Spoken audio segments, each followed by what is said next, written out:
Hi, good morning, everyone. Thank you so much for joining. My name is Kristin Snowden, and I'm a licensed marriage and family therapist in the state of California. And this is a free webinar that we provide through sexandrelationshiphealing.com. So I'm always going to encourage you to go down to the description below and click on the link if you want to join anytime. It's the second Wednesday of every month, 9:30 Pacific time, totally free. Join the mailing list from Kristin Snowden and sexandrelationshiphealing.com. You can find out about all these events that are going on. And what do we cover? We cover all things relationships because we never go to school to learn how to do relationships. And we learn through muddling through them, trial and error, lots of pain and hurt. So I try to talk about everything that comes up while I am practicing couples work, my work in residential treatment. We have a special focus on addiction recovery, but it's also about communication, setting boundaries, codependency versus prodependency, understanding shame and trauma and how those things play a role in how we show up and how we show up in relationships. So without further ado, let's talk about today's topic, which is two words that often get interchanged with one another. And I think we need to create some clarity, which is an addict a narcissist, or is a narcissist an addict? Because oftentimes, many of you here are betrayed partners. Either you are the addict in recovery, or you are someone who loves someone who's struggling with porn addiction, sex addiction, substance abuse issues. Maybe you've experienced infidelity or other types of betrayal. And one of the big questions that we always ask when we're deciding, should we repair the relationship? How do I heal?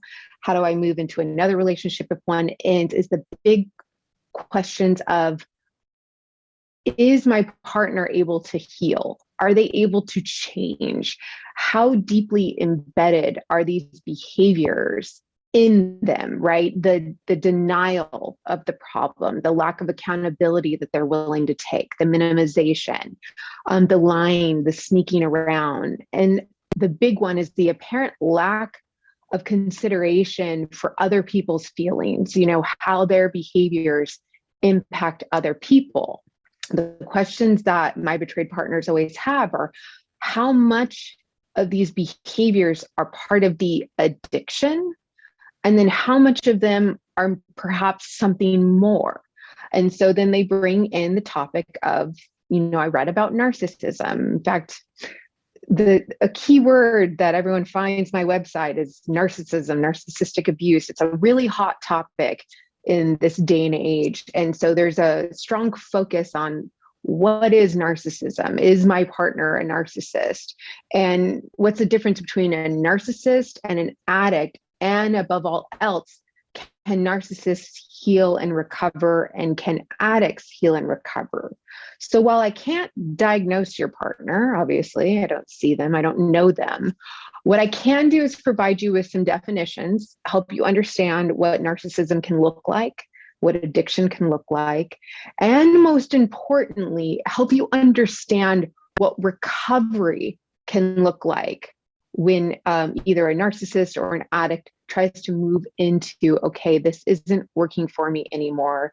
It's hurting me, it's hurting others, and I want to move into a healthier way of connecting with myself and others. So I'll kind of fast forward to the end of the story, which is that narcissists absolutely can be addicts, and addicts can certainly have narcissistic tendencies, be a narcissist, so to speak. Most of these behaviors and personality issues stem from trauma and early attachment wounds, and we'll try to talk about that a little bit. So I can understand why they're intertwined. So education is key, because my hope is that you can take all this information, take it into your couples therapy, take it into your individual therapy as you ponder those original questions. Can my partner change? What would recovery look like? Do I have to keep dealing with this for the rest of my life? Or are we going to move on to a healthier way of connection? So let's start with some definitions. Narcissism is a personality disorder. So it's a little bit different than the way they define addiction. Addiction's kind of a focus on behavior, so how I act and the choices I make around the substance use or the drug of choice, whether it's sex, porn, toxic relationships, online shopping, eating, etc. Whereas narcissism is kind of saying like, hey, this is the person's personality. This is kind of what exudes out of them with all their behaviors. So the DSM, the Diagnostic Statistical Manual, generally defines narcissism as an inflated sense of importance, a deep need for excessive attention, admiration. A narcissist tends to struggle with engaging in meaningful or successful relationships. They have a lack of empathy for others. They have a pattern of grandiose beliefs, arrogance, and a very low tolerance for any kind of criticism. So they are not one to accept any kind of influence. They kind of always need to be right, the most knowledgeable, etc. Now, one of always the requirements to get a diagnosis is that there has to be problems surfacing in that person's life, relationships, work. You know, they've lost jobs, maybe they've gone to jail, they've broken laws, they can't hold on to relationships. So everything works until it doesn't work anymore. And there has to be signs that this narcissistic behavior isn't working for the person anymore. Now, let me qualify that. Someone can have narcissistic traits, or as some people say, narcissistic styles, because those can kind of be just defense mechanisms. Let me differentiate that.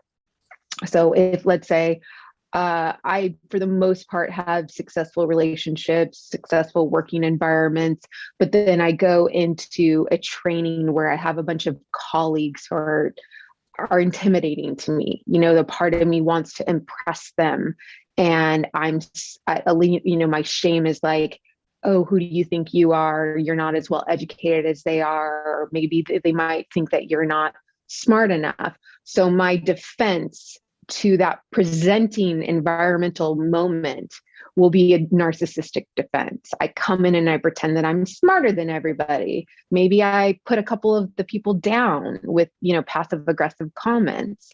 I kind of puff up my chest and pretend to be bigger than and better than, because I don't want them to catch on to the fact that in this particular moment, I'm feeling small and scared and have my shame voices kind of whispering at me that I'm not enough. The difference between narcissistic traits and a narcissistic personality is that the narcissistic defense comes and goes depending on a presenting issue, versus if I have a personality disorder, I am presenting this way all the time. Good days, bad days, shame, no shame, workplace, relationship, it's across the board. So hopefully that qualifies and clarifies the difference between narcissistic traits and true narcissism. Now let's talk about addiction. There's a few things that are, according to the DSM's criteria, that you have to meet for you to be considered an addict.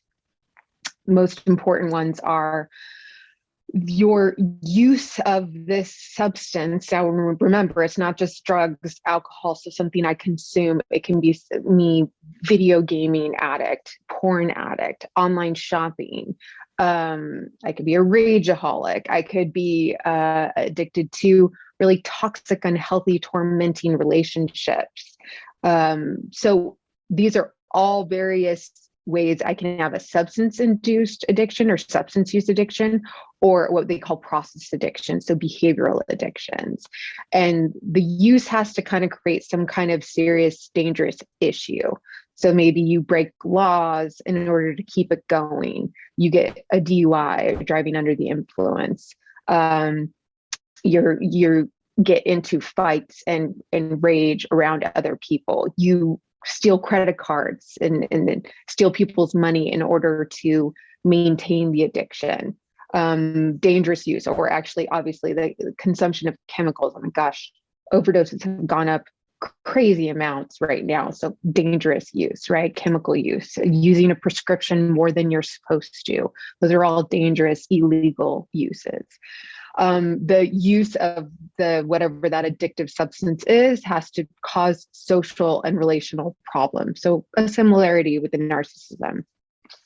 When the addict is not using the substance, there has to exist two things, right? These cravings for it, wanting to get back on the computer, get back into the sex addiction, go back on the online shopping, and a withdrawal when they're trying to go without it, or when they are unable to go. They have to do a 9-to-5 job, so they're not allowed to sexually act out during that time, but they have withdrawal periods, etc. Or they're under watch and people are watching them and they know they can't get away with it. So there's a withdrawal, anxiety, perseveration. That's kind of what comes up. For those who struggle with addiction, there has to be an increased tolerance. So I need more of it in order to get as high. And I can explain it, it's like from, okay, just a little bit of cocaine or a little bit of alcohol used to do its trick. And now I need more, I need more of the pills to get as high or to get as strong of the effect. But maybe the online shopping or the gambling is I need to put more out there. I need to spend more, bet more. The porn use can be like vanilla porn used to, work for me, but now I need to start kind of leaning into the more fringe type of pornography, which for triggering reasons, I won't get into that. I have to use more longer. So my original spending or porn use or substance use was, a certain amount, and now I'm using it more often. I'm using it for longer periods of time, etc. Another criteria is repeated attempts to stop or control the problem. Oh, this isn't working. I swear I'm not going to do this anymore. I'm going to give it. Okay, I'm going to start for Lent. I'm going to give it up and I'm not going to do it anymore. I tell clients when they're like, yeah, I'm here because I think I might have a problem. I'm like, well, that alone is a really interesting thing. I'm going to not drink for dry January. Well, why? What's going on? Let's learn more about that. Why are you saying I need to stop drinking, or I'm not going to drink on Mondays, or I'm not going to drink hard liquor, something like that? Why are you creating these stories about rules around use? I want to know more. Physical and psychological problems or consequences, right? Are there physical consequences? Are you suffering anxiety, shame, trauma, torment, struggle around the use that you are doing, the lying, the sneaking around, etc.? Have you given up other activities in your life to engage in this, right? Are you leaving work early? Are you not engaging with your family? Are you stopping hobbies? Are you saying no to other things because you are obsessing over this particular addiction? And then I already talked about cravings. So those are some of the requirements in order to decide if this isn't just, okay, I use substances, or I have a problem with online shopping, versus like, no, this is a true addiction. Now, what's interesting is when you think about what narcissism looks like and what addiction looks like, this is why you see them overlap, because this is what it tends to look like when there's both not narcissism, but then me also working with addicts. I see this a lot as well, which is that everything kind of goes through the mind. It's everything's rationalized versus the heart, right? So I skip the like, what am I doing? What are my goals? Who am I as a person? How are my actions impacting other people? And instead I just go through the mind. Me want, me don't want, me like, me don't like, right? It's through the mind. It's through rational thought. I would say for like sex addicts who are married, their stories are often like, oh, well, what she doesn't know is not going to hurt her. I provide her this great home, right? It's not about, wow, I am going out to massage parlors and doing X, Y, and Z, or I'm having multiple affairs, etc. It's I go through the mind and not the heart. And with that also comes a sense of entitlement, right? For not just narcissists, but addicts. I deserve this. I need this. This is the only thing that meets my needs. No one else can meet my needs. This is what I need to do. They kind of view the world as like a lab, rational thought, not emotional. I kind of talked about that. They can often find your stress, your struggle to be contemptible. Like, how dare you? They get highly defensive about when you're not doing well, when you ask me questions, when you're saying what's going on, when they say, what's going on with you? You look sick. You look, you're not paying attention. You're disappearing instead of being like, oh, let's talk about this. Let's get curious about this. Tell me more. It's contempt. It's how dare you, blame you. You're the problem, gaslight, etc. There's often high levels of control and micromanagement, right? So it's, you're allowed to do this and that and this, and you're not allowed to ask me these questions. You have to do this. I have to do that. Focus on being right? This isn't a you and I relationship. This is, I do what I need to do all the time when I need to do it. And you're just kind of a person who's watching it happen. I'd let me do my thing. Narcissists and addicts will often play the victim, right? There's this high focus on blaming everyone else, every other situation, rather than taking ownership of how their behaviors impact other people, how they've, that saying I always say, hurt people, how they may have experienced trauma and hurt as a child, but they use that as an excuse versus really wanting to do work, dive in, repair it, and heal it to be better and do better. Both narcissists and addicts can engage in love bombing, this concept that it's like, oh, I idealize you, what I need you to be, and then suddenly dismiss you, get really angry at you, withdraw from you when you kind of don't let me do what I want to do. You aren't what I want you to be in that moment. So there can be that, or we get in a fight and then there's love bombing. I swear I won't drink again. I swear this was just a one-time thing. You're the only person for me, idealizing you again. And then the dismissal, you mean nothing to me and I'm going to go get my needs met however I want to get them met.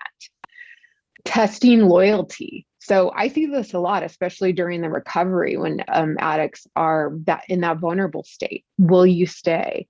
Pushing, kind of prodding, testing, how loyal are you to me? Will you leave me? Oh, I bet you're just going to leave me now. Kind of testing that kind of stuff from that fragile place. And I think I said idealizes you, then struggles when you show that you're human, you're flawed.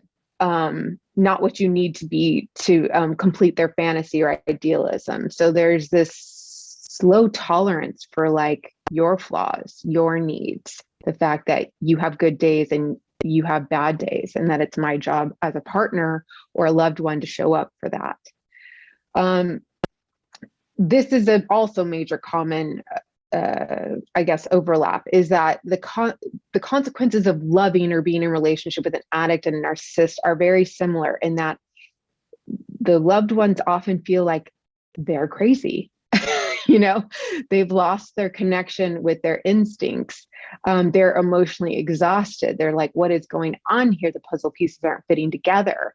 And if you want to learn more about that, watch the video I just posted last month, which is addiction and is infidelity emotionally abusive to the loved ones? Because that really clarifies what you experience when you're in a relationship emotionally with an addict or someone who's kind of sneaking around living a double life. So you can see there's lots of overlaps about what they both look like. But the big issue is, I always say when I worked in residential treatment, where people come in to get recovery for over a decade now. And I will say nearly every person that walks in that's an addict, in their active addiction, they appear to be narcissistic. Everything is everyone else's problem. They minimize it. They seem to not have feelings or empathy for other people or remorse for the most part. But I will say those that get recovery, that work a program, which is what I'm going to talk to you about, those things tend to be replaced instead with the really important life personality changes, which is that, there's this new humbleness. There's this kind of breakdown of emotions, of surrendering, admitting that you don't know everything, that you're powerless, that your best thinking got you here. So let's go back for a minute.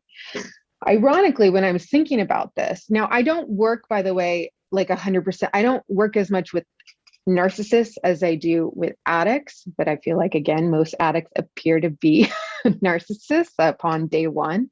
So I always wonder if true narcissists ever worked like a 12-step program, what would happen? There's entire schools of thought that believe that narcissism, um, because of the trauma that they were exposed to in their childhood, the severe fear of just not being enough, or being told that they weren't enough, or being made to feel so inferior that the only coping skill they could make it through life was to just pretend that they were better than everybody, to not accept any kind of influence, to lean into the fantasy of being grandiose and better than, because I can't handle the reality of what if I'm just another flawed, imperfect human being, then what am I? What do I have to offer this world? So some people believe that is irreversible.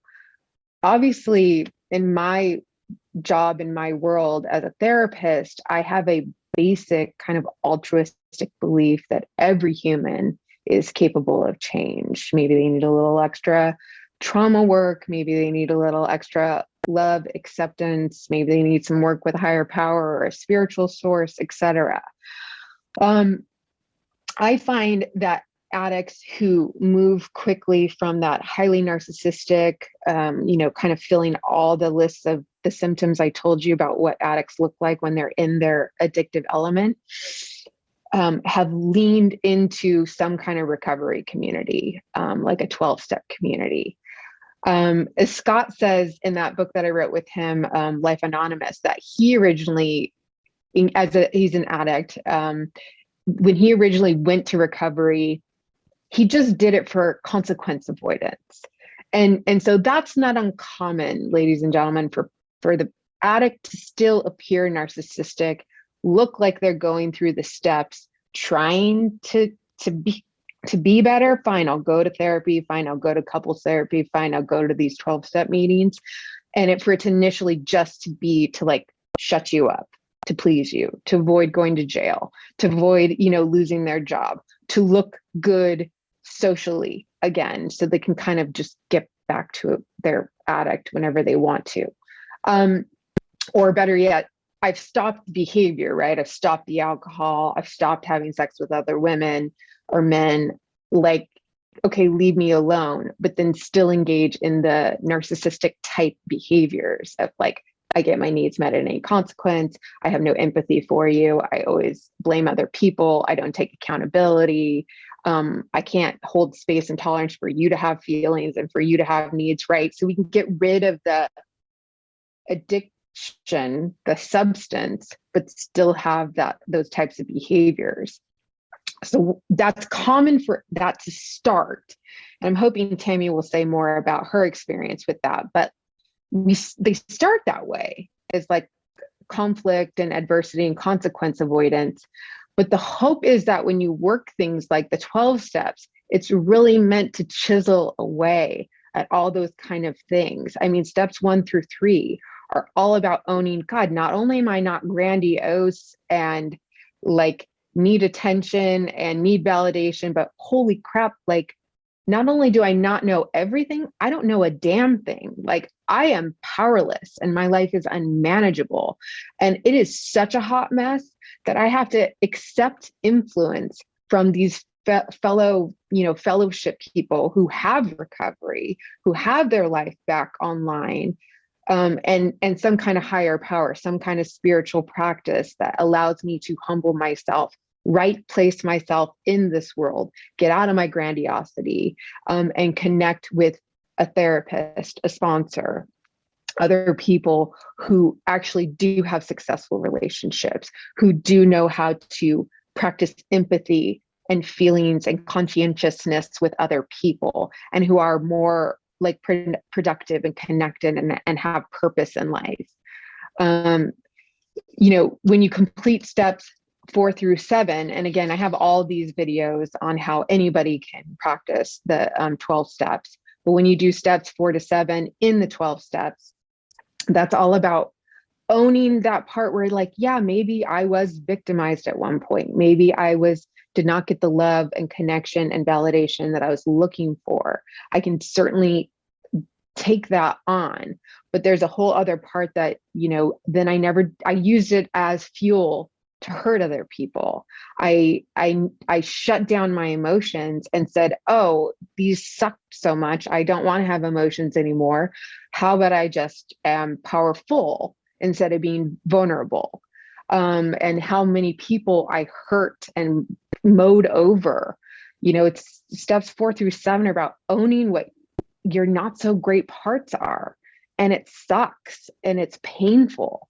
And there's lots of shame that comes up and trauma that comes up, but that can all be worked through. And then on the other side of that, you have someone who's far more connected with themselves, what they're capable of when they don't stay on track, and then connected with other people, that wants to have empathy, that wants to connect with other humans. Because remember, we are neurobiologically wired to connect with other people. It is not natural for you to not feel empathy when someone's sitting there crying, saying, please stop abusing substances. Please get help. I love you. Please stop stealing from us. Please stop lying to us. And then to just be kind of an emotionless statue. That's not natural. And 12-step work, trauma work, shame work can often help you get through to the other side, because those usually are defense mechanisms. At some point, I had to stop my emotional development, i.e. figuring out who I am, learning about all these gamuts of emotion, learning kind of the perfectly imperfect, messy way of loving other people. And sometimes that leads to the greatest love and feeling in my life, but then also the greatest disappointment and pain and hurt. They say an addict's emotional age stops, their development stops the day they start using substances, because we learn through discomfort and struggle and trials and tribulations. And when we end that process through just numbing it out, distracting, going into fantasy, living in grandiosity, living in a world where it's all about just meeting my needs, getting everything met, and nothing else matters, that stops our growth and emotional development. So the other parts of the 12 steps, are about, steps 8 through 12 are about working to repair our current relationships, future relationships, humbling ourselves to others, owning what we've done wrong, continue to work with the community, right? So being of service to other people, going to meetings, sharing your story so you can inspire other people, helping others who are struggling so you can get out of your own crap, your own grandiosity, your own need for validation and attention, and move into a place where you want to help others with what you've learned. And just this basic, the opposite of addiction and narcissism is owning that you need other humans, that you cannot do this alone, that, you just need to go, owning that you don't just need, more drugs, more sex, more money, more success, that is not going to fill your soul. That you need to lean into this community, to loved ones, to be actually vulnerable, the thing you've tried to avoid the most with your addiction, with your narcissistic defenses, and lean into other humans. So let's just close with this. When I am looking at addicts in recovery, or even let's say a couple that's in trouble and the wife or the husband swear that it's because their partner's a narcissist and that's why the coupleship's not going to work, I look for a couple things. I look for willingness, first of all. Are they showing up? I don't work that much with, I guess, full-fledged narcissists, because they won't end up in a therapist's office. They won't end up in addiction treatment. So for the most part, I get people who have some level of willingness, even if it's like their wife or husband dragged them in there and they want to just have conflict or consequence avoidance. So I look for willingness. I look for, is there any ownership of their own faults? Is there any insight? about what they've done, why they've done it? Or is it just a big laundry list of how they've been done wrong and all these things that they could or should be blaming? You know, men don't have emotions. Men don't need to do that. This is the woman's job, that man's job, etc. Understanding where their flaws might have come from, right? How to manage these flaws, right? These maybe narcissistic tendencies, or my desire to go get my needs met in this way, my ease in lying and manipulating other people, you know, where that came from, how I learned it, because those are learned behaviors, and what I'm going to do to manage it in the future. And above all else, I look for empathy, this understanding that my choices impact other people. Me lying to other people hurts not just them, but it hurts me, because ultimately I have to sleep with myself at night. And wow, I've been denying myself, realizing how crappy I feel, that I walk around, I try to puff up my chest and pretend to be better and know better and everything, but that just reinforces the story in my head that I suck even more. And I'm stuck in this vicious cycle that I can't get out of. So I look for those kind of things. Warning signs would be, now I can't give you like a date that's like, okay, if they start recovery in January, by December, they should have, you know, empathy and compassion. But those are things that I start looking for, right? Signs that they will lie, but they will start saying, oh, I lied about this. I want to come clean. You know, obviously the most important thing I looked in addiction is the behavior ending, right? You know, are they not acting out anymore? That's one of the most important things initially. But then, you know, are they willing to truly go to therapy? Is there a turn towards, okay, yeah, harm was done to me, I had trauma, but then I still chose to do X, Y, and Z. I had lots of choices, and I chose to kind of take the lying path, the manipulative path, the harmful path. And now I'm going to do this instead. You know, Sam Batkin says that narcissists have very extreme impaired senses of reality. They don't have good reality testing. They live in kind of fantasy and unrealistic worlds. They have cognitive deficits. So the way that they process things, you kind of hear their thought process and you're like, what did that just come out of your mouth? Like, does your brain really work that way?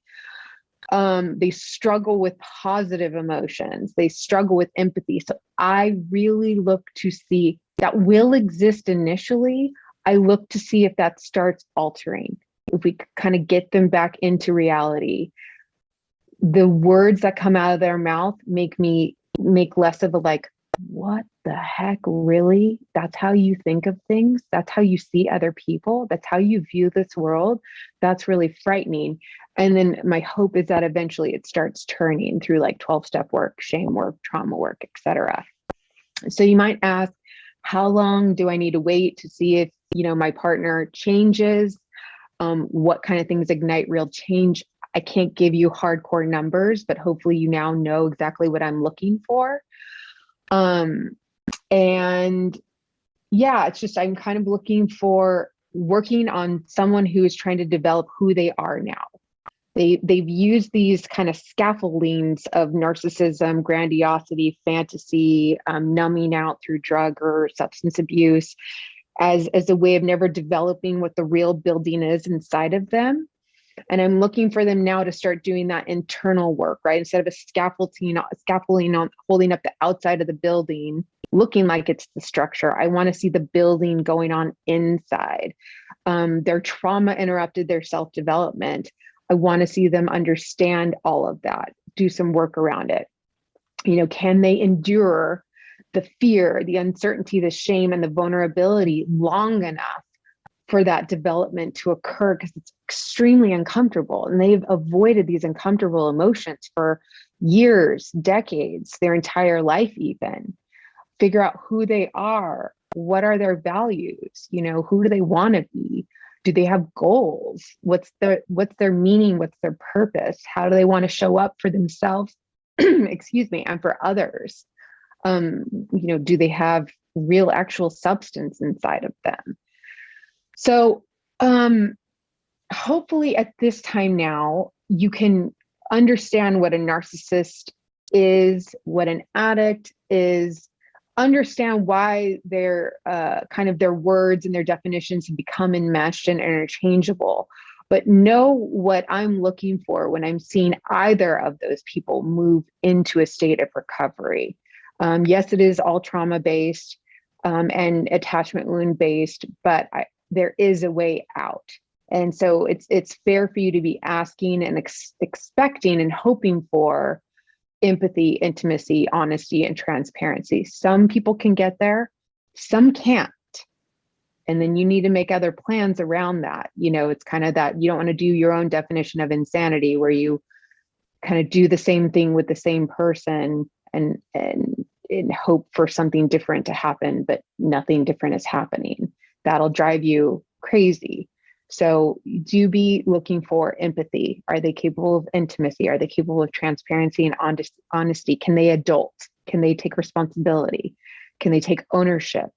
Can they sit with my imperfections and ask questions about that? Figure out if they can like this. Can they conduct themselves appropriately and make naturally right choices, right? Not questions where or choices where you're like, what did you just do? Which I do that with my 5-year-old son all the time, but I'm hoping he will emotionally develop out of that and not pee in the shower or something like that. So I think that's about it. And I look forward to your questions. And we've got some questions. Great stuff. And I think you really hit the nail on the head too with the true narcissistic personality disorder people don't come to treatment. They don't care, And so Dr. Rob has talked about he's only had a handful in all of his career that were truly, and it's diagnosed with a real professional that knows how to do this, not Dr. Google, but you're right.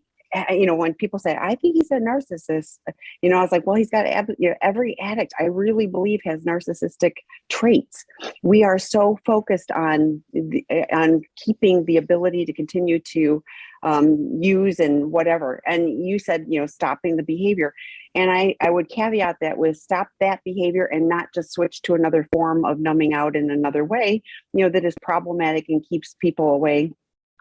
Continues to keep people away. Lots of people, in fact, it's in the, preamble for the 12 steps is, many exclaimed, it's too difficult. I can't go on through that, the steps. And I want to, as you indicated, the shame and the lying to myself and everyone else, the pain that causes, if we're willing to take the steps, and it's just one little piece at a time, we are not going to, okay, I stopped the behavior and now I'm magically fixed and I'm empathetic and I'm the best person on the planet. It was so worth doing the work. And you said it, it's work. And, it's worth it. It's worth it to be in real communication and real connection with people. And so for those of you that went, oh my God, I can't do that. Yes, you can. And it's worth the effort, to repair ourselves and then to be able to work on repairing relationships that probably were never as good as they could be. People talk about, oh, I want to go back to the way it was. And I would go, no, you don't. You want something that's more and deeper and better than what you had, because now this addict can show up in a different way, in an honest way. So there is hope. There's hope. I appreciate you digging into what's addiction and what's narcissism. And yes, there's a lot of similarities, but there's hope for addicts. We can learn to do life differently. So first question, Kristin, is I'm sorry for asking something so personal. Oh, don't apologize. Glad you wrote a question. If you would find out that your husband, so let's say this is a betrayed partner that found out their husband is a sex addict. How do they stay with them without resentment, even if you love him and he's been in recovery for 2 years? I'm struggling and we've been married for more than 30 years. So a partner is struggling and there's recovery, but there's still a lot of resentment. So what are your thoughts on that? A lot. I mean, obviously, there's a lot of contingencies and details. Like your body is feeling resentment for some reason. So I don't know if there's just still like, I can't believe that he did what he did. I can't believe that he lied to me. Maybe sometimes you don't, sometimes partners, at least initially, need to kind of remember their partner is in recovery. And you might need to hear them recite the story again. Look, I was in a dark place. That wasn't me. Those people meant nothing to me. It was just all about me getting my needs met. I don't even know who they were. I just like, I was so empty inside. That's the way I sought out intensity to get me out of myself. And sometimes it's not unreasonable for the betrayed partner to kind of need them to repeat that a couple times because they hear it from such a like, how could you do that? Like we were married and we had a family and we had a life, and how did you just shut it off? Remember, they have cognitive deficits. They have impaired realities. So they could just turn something off in a way that you can't. And sometimes you really need to hear that story several times to understand I did that at one point, but I don't do that anymore. Now I hate the way that I hurt you. I never want to hurt you that way again. These are the things that I'm doing every day to try to repair what I've done. And then it's remember moving into you. How can I help you feel safe? How can I help you feel less resentful? What do you need to talk about? What do you need to process? And those can kind of melt away the resentments. I want to validate, 2 years, it's understandable to still have major distrust issues, major trauma, major resentment. I'd encourage you to maybe, if it is safe and stable, for you to start exploring your own trauma recovery through like EMDR type things, somatic experiencing, internal family systems that can help the feeling of that resentment, and maybe even do some couples work. But I will also say this, some people, once the dust settles and the madness of finding out what their partner's done, and then they get recovery, and then you guys go through this process of couples work, sometimes the betrayed partner, when the dust settles and things calm down, they go, okay, I don't think I want to be with this person anymore. Like, bravo for getting recovery. Thanks for finally taking like the more courageous path instead of like the sneaky double life lying path. But like, I'm too angry, I'm too betrayed, I'm too traumatized, and I don't want to be with you anymore. And that's okay too. Sometimes the viability of the relationship is just not there anymore. Next question. My sex addict husband is all or nothing. He says, if I don't want to have sex, he does not want to have any contact at all. Oh, how immature. I'm sorry. He says, if I don't want to be open and vulnerable with him, he doesn't want to speak at all. He says, if I don't want to trust him, then he doesn't want to share anything until I'm ready to trust him. And we should just be roommates. Is that normal for an addict? Any thoughts would be appreciated. This sounds like a raging active addict. So Right. There's zero recovery in this. Narcissist, right? Like, Yeah. again, I care. I mean, he's an addict, he's a sex addict. Is he doing anything in recovery? Because it sounds like it's all about his terms, his needs, his entitlement. Again, like I mentioned in the narcissist list, a contempt for you to have feelings and vulnerability and distrust and issues around that. And that life will drive you insane. You've got to see that he's making steps or moving toward leaning into accepting influence, learning what empathy is, taking those defenses down and realizing how much he's harmed you. And of course, you don't want to touch him. And of course, you don't trust him because he's the monster in the room, and working on how to repair that. So, yeah, I mean, this is kind of the exact reason why the concepts of is my addict a narcissist come up. And the answer is that as of right now, that black and white thinking is not moving anybody towards healing. That is not recovery. No. So what healthy boundary do you need for you? And Dr. Rob says all the time, and he said it again on Monday, why would you want to have sex with somebody you don't trust? So I invite you to, what healthy boundaries do you need to set so that you aren't, in that craziness that he's creating it. You're not crazy. It's the craziness of the situation. So how do you set up healthy boundaries for you, for your safety? And if he doesn't want to talk to you, come talk to the other betrayed partners on the betrayed partner drop-in groups. I'm glad you're here talking to us. Okay, at the beginning of my relationship, I experienced a lot of coercion to have sex when I didn't want to and do things that I didn't feel comfortable with. It got so bad that many times I felt sexually abused and used. I had no idea that my husband was a porn addict. Recently, I realized that what I experienced, some people call it rape and others don't. For me, it didn't feel, I didn't feel raped, but I felt denied. But I kind of denied it in my mind so I'd be able to survive or move on with life. I'm so traumatized. Yeah, you're not the only person I've heard that story. There is a lot of abuse. Like I said in the video I just posted last month, it's that just being in a relationship with someone who is an addict or is conducting themselves with a double life behind your back is very abusive. You experience it as abuse, and they don't need to come home and punch you in the face for that to be experienced as abuse. And this is exactly one of the ways that we are severely traumatized, that you can feel sexually assaulted by your partner, because again, it's through coercion and shaming and blaming and if you loved me, you would have sex with me right now or do it in this way. And that is trauma. And hopefully you will feel safe enough to find a good therapist who works in betrayal trauma and trauma healing to help you work that out, because your body will record that as trauma. So whether you stay in this relationship or you move on, that stuff needs to get worked out, because your body holds it as rape. Your body feels very unsafe to expose itself in that way. And I think the continuation is, how can I heal from this if I can't say it out loud? And I want to emphasize that, because I almost hear I feel ashamed that I let this happen to me. So thoughts on that, Kristin? Because I mean that it's like I didn't recognize this. I can't say it out loud. So can you talk about that a bit?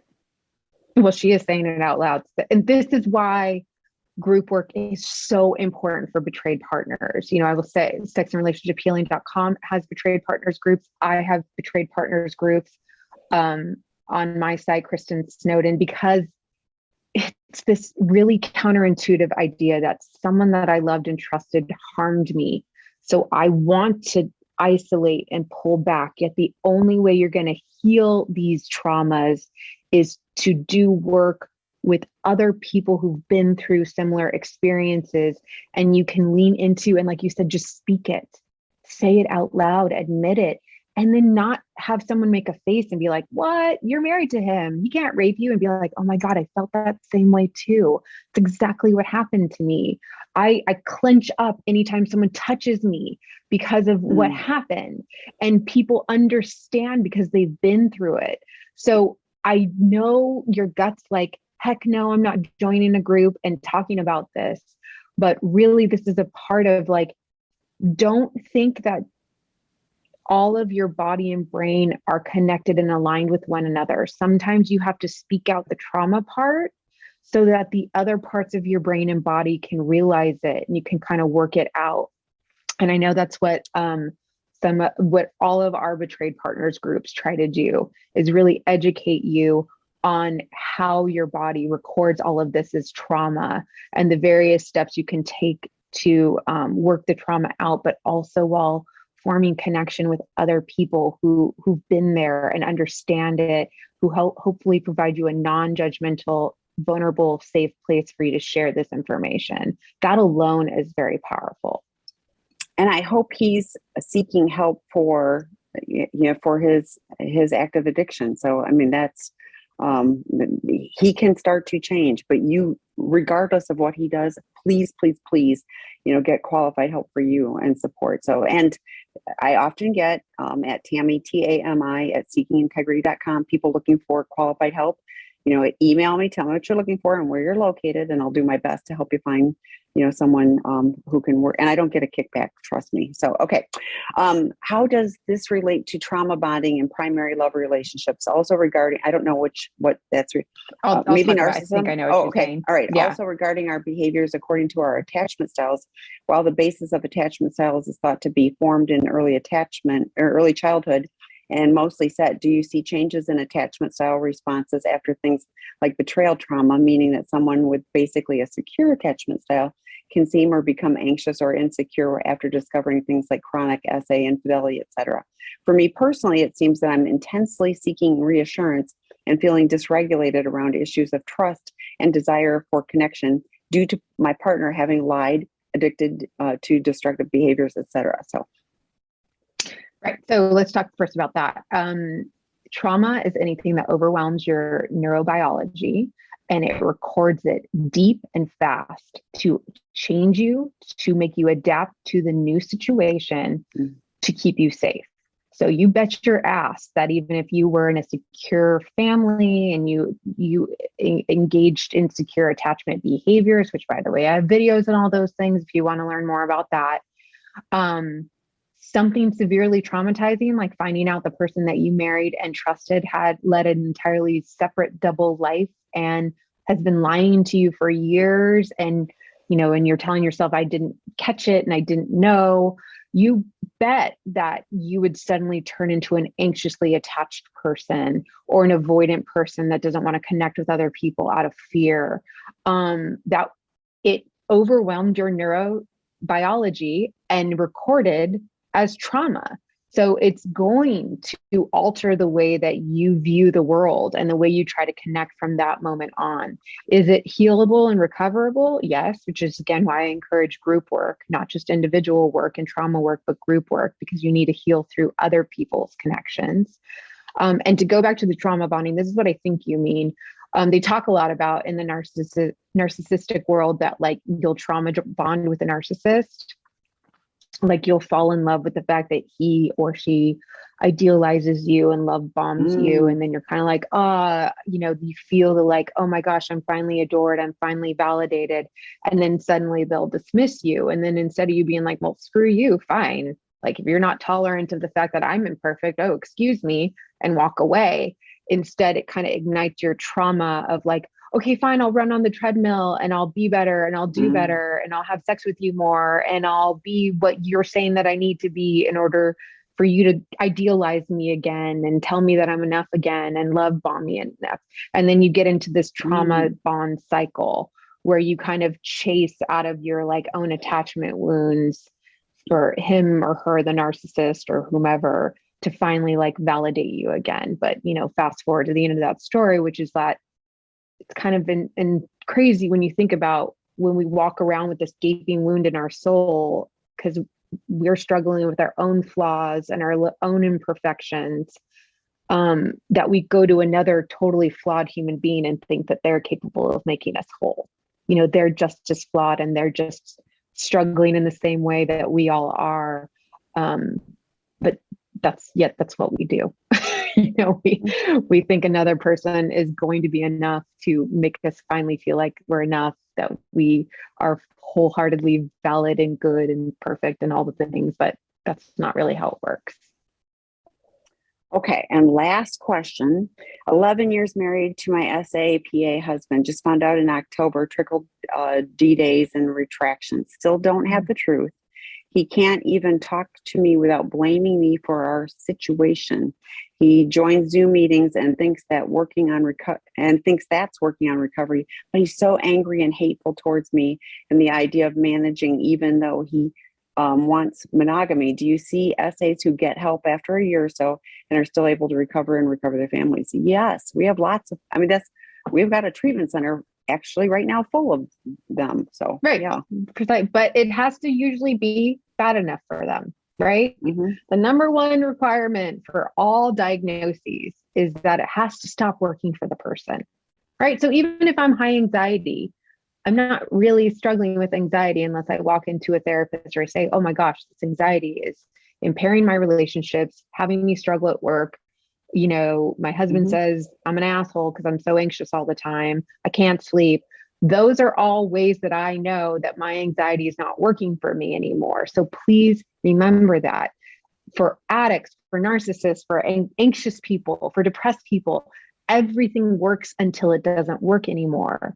And you have to step back and say, is this still working for him? And that's where it comes. This is not your fault. And I'm sorry that this is happening to you, but you have to step back and really realize how this is impacting you. Are you going home walking on eggshells? Are you getting traumatized? Are you feeling like you're taking on all the responsibility and all the accountability and it's not being reciprocated and the load is not being carried on the other end? You have to step back and examine that, because this might still be working for him. Well, yeah, he gets to still be angry at you and blame you. And I'm going like, yeah, I think languaging of like, hey, I hear you wanting to blame me. That's not, I'm not going to take that on. This is for you. I'm doing my support, work here, but your addiction is, I'm here to support you in recovery. But yeah, I mean, the anger, I mean, that this is still blame shifting. This is still, pushing everything off on you, and the angry and resentment. I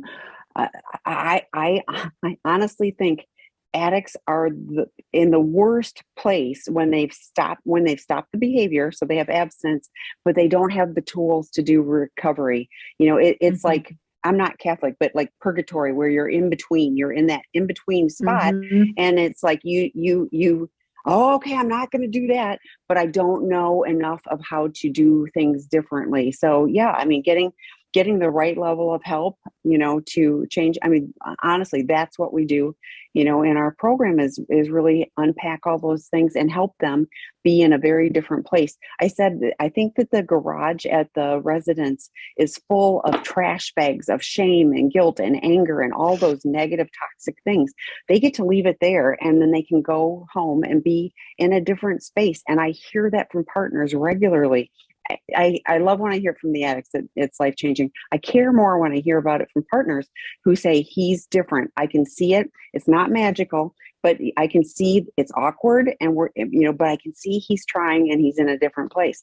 That to me is what, why we do the work. So right. There is hope. And why there's various levels of care too, right? Because sometimes people can just go to 12 steps and get recovery. Absolutely. That's not working for him. Going to the one meeting a week or whatever. So he needs to it's not working. So he needs to go to therapy, he needs to go to outpatient care, he needs to go to inpatient care. Some people need higher levels of care to get to that level of change.